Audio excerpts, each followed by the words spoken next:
Hello दोस्तों, स्वागत है आपका आपके अपने YouTube चैनल में। आज से हम नए चैप्टर की शुरुआत करने वाले हैं। इस चैप्टर का नाम है टाइम एंड वर्क। सबसे पहले हम इसकी बेसिक बातों पर चर्चा करेंगे। उसके बाद में हम क्वेश्चंस को सॉल्व करेंगे, क्योंकि बेसिक बातों को पढ़ने से हम क्वेश्चंस को इजी वे में सॉल्व कर सकते हैं। तो बिना टाइम खराब किए हम डायरेक्टली चलेंगे इसकी बेसिक बातों की तरफ। अब देखिए, सपोज कीजिए 3 कैंडिडेट है, ए है, बी है और सी है।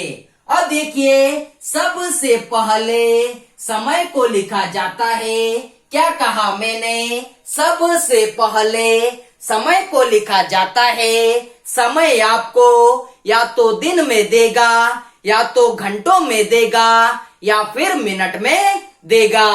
अब देखिए, समय के नीचे कार्य क्षमता को लिखा जाता है। कार्य क्षमता को हम इंग्लिश में इफिशियंसी भी कहते हैं। अब देखिए, कार्य क्षमता के नीचे पूर्ण कार्य को या फिर टोटल वर्क को लिखा जाता है। क्या कहा मैंने? कार्य क्षमता के नीचे पूर्ण कार्य को या फिर टोटल वर्क को लिखा जाता है।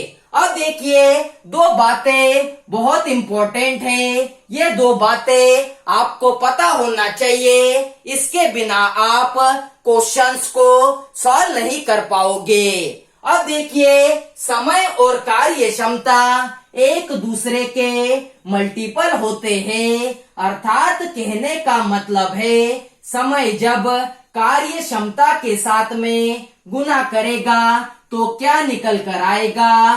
पूर्ण कार्य निकल कर आएगा। क्या कहा मैंने? समय जब कार्य क्षमता के साथ में गुना करेगा तो पूर्ण कार्य या फिर टोटल वर्क निकल कर आएगा। अब देखिए, दूसरी बात भी बहुत इम्पोर्टेंट है। जब आप पूर्ण कार्य को कार्य क्षमता से डिवाइड करोगे तो समय निकल कर आएगा। क्या कहा मैंने? जब आप पूर्ण कार्य को कार्य क्षमता से डिवाइड करोगे तो क्या निकल कर आएगा? समय या फिर टाइम निकल कर आएगा। तो आपको यह सारी बातें पता होना चाहिए। अब देखिए, मैं आपको एग्जाम्पल के तौर पर समझाता हूँ। यदि आपको ऐसा क्वेश्चन दिया हो, ए किसी कार्य को 10 दिन में पूरा करता है, बी उसी कार्य को 20 दिन में पूरा करता है, सी उसी कार्य को 30 दिन में पूरा करता है, तो तीनों मिलकर उसी कार्य को कितने दिन में पूरा करेंगे? अब देखिए, ए किसी कार्य को 10 दिन में पूरा करता है, बी उसी कार्य को 20 दिन में पूरा करता है, सी उसी कार्य को 30 दिन में पूरा करता है, तो तीनों मिलकर उस कार्य को कितने दिन में पूरा करेंगे? तो सबसे पहले समय को लिखा जाता है। इसके कारण हमने 10, 20 और 30 को लिख लिया। जैसे ही आप समय को लिख लोगे तो आपका अगला काम क्या होगा? इनका एलसीएम या फिर पूर्ण कार्य या फिर टोटल वर्क फाइंड कीजिए। अब देखिए, 10, 20 और 30 का एलसीएम कितना होता है? तो 60 होता है। तो हमने 60, 60, 60 को लिख लिया। अब देखिए, 10 के अंदर यदि मैं 6 का गुना कर दूं तो 60 हो जाएगा। 20 के अंदर यदि मैं 3 का गुना कर दूं तो 60 हो जाएगा। 30 के अंदर यदि मैं 2 का गुना कर दूं तो 60 हो जाएगा। अर्थात कहने का मतलब है 6, 3, 2 क्या है? तो 6, 3, 2 हमारी कार्य क्षमता या फिर इफिशियंसी है। अब देखिए, हमें क्या फाइंड करना है? तो तीनों मिलकर इस कार्य को कितने दिन में पूरा करेंगे? तीनों मिलकर की बात हो रही है तो तीनों की इफिशियंसी को ऐड करना पड़ेगा। तो 6 और 3 9 होता है, 9 + 2 11 होता है। काम कितना करना है? 60 काम करना है। और मैंने आपको यहाँ पर कंडीशन बताई हुई है, जब आप पूर्ण कार्य को कार्य क्षमता से डिवाइड करोगे तो समय निकल कर आएगा। अर्थात कहने का मतलब है, जब आप 60 को 11 से डिवाइड करोगे तो 11 पंजे 55 होता है, बचेगा 5। जो बचता है उसे ऊपर लिखते हैं और जिससे डिवाइड करते हैं उसे नीचे लिखते हैं। अर्थात कहने का मतलब है, तीनों मिलकर इस कार्य को कितने दिन में पूरा करेंगे? तो 5.5/11 दिन में पूरा करेंगे। तो उम्मीद करता हूँ कि आपको यह बेसिक समझ में आया होगा। अब हम चलते हैं हमारे पहले क्वेश्चन की तरफ। तो देखिए हमारा पहला क्वेश्चन। देखिए हमारा पहला क्वेश्चन, ए किसी कार्य को 10 दिन में समाप्त कर सकता है, जबकि बी इसे 15 दिन में समाप्त कर सकता है। दोनों मिलकर इस कार्य को कितने दिन में समाप्त कर सकेंगे? दोस्तों हमने एकदम बेसिक से स्टार्ट किया हुआ है और जैसे जैसे हम पार्ट वाइज आगे बढ़ेंगे हम हाई लेवल के क्वेश्चंस को भी सॉल्व करने वाले हैं। अब देखिए आपको क्या कहा गया है, ए किसी कार्य को 10 दिन में समाप्त करता है, बी उसी कार्य को 15 दिन में समाप्त करता है। तो सबसे पहले आप टोटल वर्क को या फिर एलसीएम को फाइंड कीजिए। तो 10 और 15 का एलसीएम कितना होता है? तो 10 और 15 का एलसीएम 30 होता है। अब देखिए 10 में यदि मैं 3 का गुना कर दूं तो 30 हो जाएगा। 15 में यदि मैं 2 का गुना कर दूं तो 30 हो जाएगा। अर्थात कहने का मतलब है ये 3 और 2 क्या है? ये 3 और 2 हमारी इफिशियंसी या फिर कार्य क्षमता है। अब देखिए आपसे क्या पूछा गया है, दोनों मिलकर इस कार्य को कितने दिन में समाप्त कर सकेंगे? अर्थात ए और बी जब दोनों मिल जाएंगे तो यह कार्य कितने दिन में पूरा हो जाएगा? दोनों मिलकर की बात हो रही है तो दोनों की इफिशियंसी को ऐड करना पड़ेगा। 3 और 2 कितना होता है? तो 3 और 2 5 होता है। काम कितना करना है? तो 30 काम करना है। और मैंने आपको कंडीशन बताई है, जब आप पूर्ण कार्य को कार्य क्षमता से डिवाइड करोगे तो समय निकल कर आएगा। अर्थात कहने का मतलब है जब आप 30 को 5 से भाग दोगे तो कितना निकल कर आएगा? 6 निकल कर आएगा। अर्थात दोनों मिलकर इस कार्य को कितने दिन में पूरा कर लेंगे? तो 6 दिन में पूरा कर लेंगे। तो उम्मीद करता हूँ कि आपको यह क्वेश्चन समझ में आया होगा। अब आपके मन में एक डाउट आएगा कि 10 और 15 का एलसीएम 60 भी हो सकता है। तो दोस्तों आप एलसीएम 60 भी ले सकते हो। अब हम चलते हैं हमारे अगले क्वेश्चन की तरफ। तो देखिए हमारा अगला क्वेश्चन। देखिए हमारा अगला क्वेश्चन, ए किसी कार्य को 15 घंटे में समाप्त कर सकता है, जबकि बी इसे 12 घंटे में समाप्त कर सकता है। दोनों मिलकर इस कार्य को समाप्त करने में कितना समय लेंगे? अब देखिए आपको क्या कहा गया है, ए किसी कार्य को 15 घंटे में समाप्त कर सकता है, बी उसी कार्य को 12 घंटे में समाप्त कर सकता है। तो सबसे पहले आप टोटल वर्क को या फिर एलसीएम को फाइंड कीजिए। तो 15 और 12 का एलसीएम कितना होता है? तो 15 और 12 का एलसीएम 60 होता है। अब देखिए 15 में यदि मैं 4 का गुना कर दूं तो 60 हो जाएगा। 12 में यदि मैं 5 का गुना कर दूं तो 60 हो जाएगा। अर्थात कहने का मतलब है 4 और 5 क्या है? तो 4 और 5 हमारी इफिशियंसी या फिर कार्य क्षमता है। अब देखिए आपको क्या कहा गया है, दोनों मिलकर इस कार्य को समाप्त करने में कितना समय लेंगे। अर्थात ए और बी जब दोनों मिल जाएंगे तो यह कार्य कितने समय में पूरा हो जाएगा। दोनों मिलकर की बात हो रही है तो दोनों की इफिशियंसी को ऐड करना पड़ेगा। 4 और 5 कितना होता है?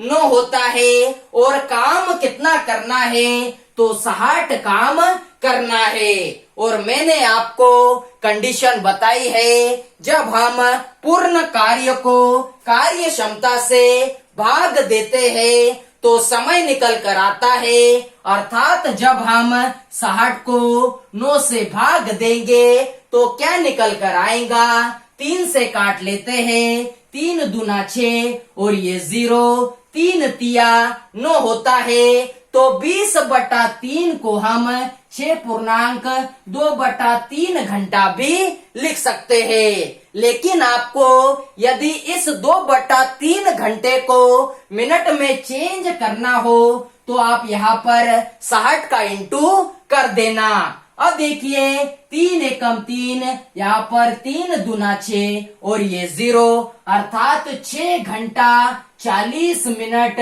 लग जाएंगे। यदि दोनों मिलकर साथ में काम करेंगे तो कितना टाइम लगेगा? 6 घंटा 40 मिनट का टाइम लग जाएगा। तो उम्मीद करता हूँ कि आपको यह क्वेश्चन भी समझ में आया होगा। अब हम चलते हैं हमारे अगले क्वेश्चन की तरफ। तो देखिए हमारा अगला क्वेश्चन, देखिए हमारा अगला क्वेश्चन, ए तथा बी दोनों मिलकर एक कार्य को 16 दिन में समाप्त करते हैं, जबकि ए अकेला इस कार्य को 24 दिन में समाप्त कर सकता है।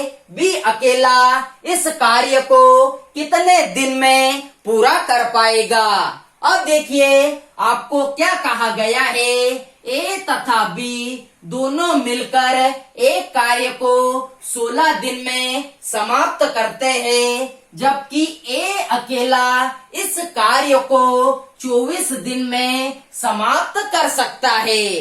तो सबसे पहले आप टोटल वर्क को या फिर एलसीएम को फाइंड कीजिए। तो 16 और 24 का एलसीएम कितना होता है?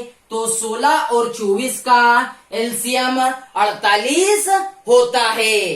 अब देखिए 16 में यदि मैं 3 का गुना कर दूं तो 48 हो जाएगा। 24 में यदि मैं 2 का गुना कर दूं तो 48 हो जाएगा। अर्थात 3 और 2 हमारी इफिशियंसी या फिर कार्य क्षमता है। अब देखिए आपसे क्या पूछा गया है, बी अकेला इस कार्य को कितने दिन में पूरा कर पाएगा? तो हमें बी का फाइंड करना है। तो सबसे पहले हमें बी की इफिशियंसी को फाइंड करना पड़ेगा। अब देखिए आपको यहाँ पर कहा गया है ए तथा बी दोनों की इफिशियंसी कितनी है? 3 है। और आगे आपसे कहा गया है इसमें से ए की इफिशियंसी 2 है, तो बी की इफिशियंसी कितनी बची? 1 बची। और काम कितना करना है? तो 48 काम करना है। फिर वही कंडीशन आ गई, पूर्ण कार्य को कार्य क्षमता से डिवाइड करते हैं तो हमें समय पता चलता है। अर्थात 48 को जब हम 1 से भाग देंगे तो 48 दिन आपका आंसर निकलकर आ जाएगा। अर्थात बी अकेला इस कार्य को कितने दिन में पूरा करेगा, तो 48 दिन में पूरा करेगा। अब मान लीजिए आपको इफिशियंसी फाइंड करने में दिक्कत हो रही है, तो मैं आपको और आसान मेथड बताता हूँ। अब देखिए ए तथा बी दोनों की इफिशियंसी कितनी है, तो ए तथा बी दोनों की इफिशियंसी 3 है। अब देखिए इसमें से ए की इफिशियंसी 2 है, तो हमने इस ए के जगह पर 2 को लिख दिया, तो 2 प्लस में बी बराबर में 3। अब ये 2 इधर चला जाएगा, तो बी की इफिशियंसी इस तरीके से भी 1 निकलकर आ जाएगी। तो उम्मीद करता हूँ कि आपको यह क्वेश्चन भी समझ में आया होगा। अब हम चलते हैं हमारे अगले क्वेश्चन की तरफ। तो देखिए हमारा अगला क्वेश्चन, ये हमारा अगला क्वेश्चन, ए तथा बी दोनों मिलकर एक कार्य को 4 दिन में समाप्त करते हैं, जबकि ए अकेला इस कार्य को 12 दिन में समाप्त कर सकता है। बी अकेला इस कार्य को कितने दिन में पूरा कर पाएगा। अब देखिए आपको क्या कहा गया है, ए तथा बी दोनों मिलकर एक कार्य को 4 दिन में समाप्त करते हैं, जबकि ए अकेला इस कार्य को 12 दिन में समाप्त कर सकता है। सबसे पहले टोटल वर्क को या फिर एलसीएम को फाइंड कीजिए। तो 4 और 12 का एलसीएम कितना होता है, तो 4 और 12 का एलसीएम 12 होता है। अब देखिए 4 में यदि मैं 3 का गुना कर दूं तो 12 हो जाता है। 12 में यदि मैं 1 का गुना कर दूं तो 12 हो जाता है। अब देखिए आपको क्या पूछा गया है, बी अकेला इस कार्य को कितने दिन में पूरा कर पाएगा। तो आपको बी का फाइंड करना है, तो सबसे पहले हमें बी की इफिशियंसी को फाइंड करना पड़ेगा। अब देखिए आपको यहाँ पर कहा गया है ए तथा बी दोनों की इफिशियंसी 3 है, और आगे आपसे कहा गया है इसमें से ए की इफिशियंसी 1 है, तो बी की इफिशियंसी कितनी बची, तो 2 बची। और काम कितना करना है, तो 12 काम करना है। अब देखिए 12 को 2 से भाग दिया तो आपका आंसर 6 दिन निकलकर आ गया।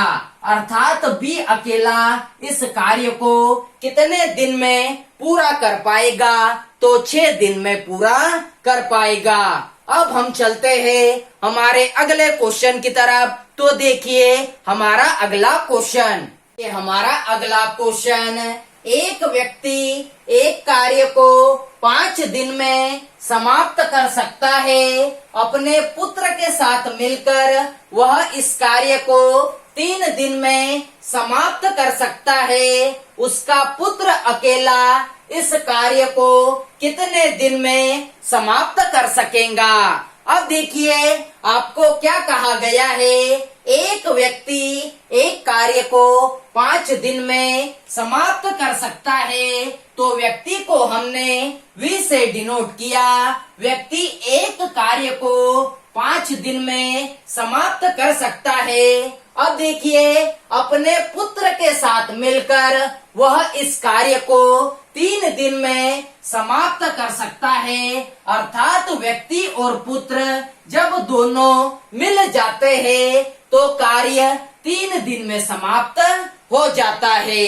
सबसे पहले हम टोटल वर्क को या फिर एलसीएम को फाइंड करेंगे। तो 5 और 3 का एलसीएम कितना होता है, तो 5 और 3 का एलसीएम 15 होता है। 5 में यदि मैं 3 का गुना करा दूं तो 15 हो जाएगा। 3 में यदि मैं 5 का गुना कर दूं तो 15 हो जाएगा। 3 और 5 हमारी इफिशियंसी या फिर कार्य क्षमता है। अब देखिए उसका पुत्र अकेला इस कार्य को कितने दिन में समाप्त कर सकेगा। आपको पुत्र का फाइंड करना है तो सबसे पहले हमें पुत्र की इफिशियंसी को फाइंड करना पड़ेगा। अब देखिए आपको यहाँ पर कहा गया है व्यक्ति और पुत्र की दोनों की इफिशियंसी 5 है और यहाँ पर आपसे कहा गया है अकेले व्यक्ति की इफिशियंसी 3 है, तो पुत्र की इफिशियंसी कितनी बची? 2 बची। और काम कितना करना है? तो 15 काम करना है। अब देखिए पूर्ण कार्य को कार्य क्षमता से डिवाइड करने पर समय पता चलता है, अर्थात जब हम 15 को 2 से भाग देंगे तो 7.5 दिन आपका आंसर निकल कर आ जाएगा।